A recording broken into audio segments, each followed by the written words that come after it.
what happened is I was going to university in Idaho. Actually, I was in junior college at that time. And I was over at some girls' house actually. And a friend of mine was there, and he pulls out a deck of cards and he did this card trick. I was about 18 years old.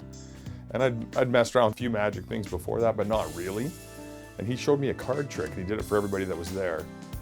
And I was blown away. I absolutely loved it. And I talked to the guy afterwards and I said, can you show me how to do that card trick? He's like, well, we don't usually tell. I said, I know, but I want to know how to do that card trick. Show me that card trick. So I badgered the guy, and basically about 20 minutes worth of that. Later, he's all right, come in the other room and I'll show you how to do it right. So I kind of, and it's amazingly enough, I've studied magic for 25 years. And in some of the magic that I do, that's still one of the card tricks that I do because it's so good.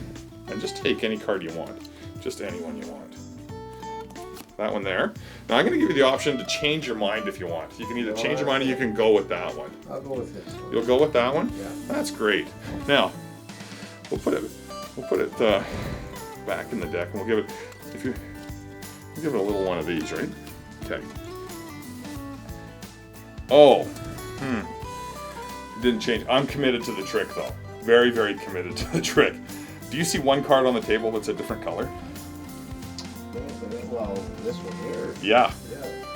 Go ahead, look at that card. Oh my God.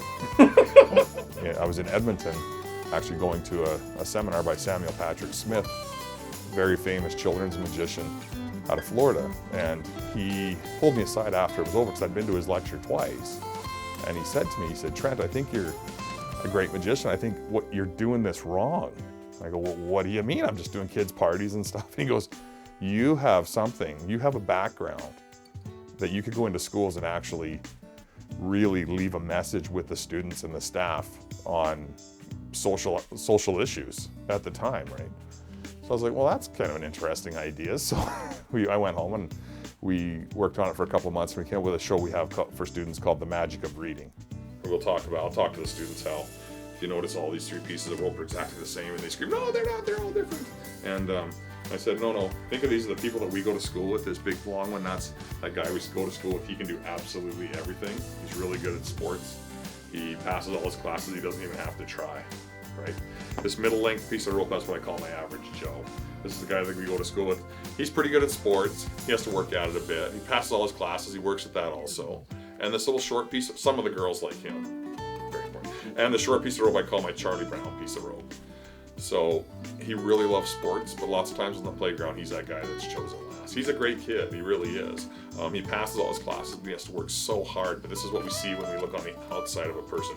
We see that everybody is different. But if we could look on the inside of a person, we would notice something very, very different.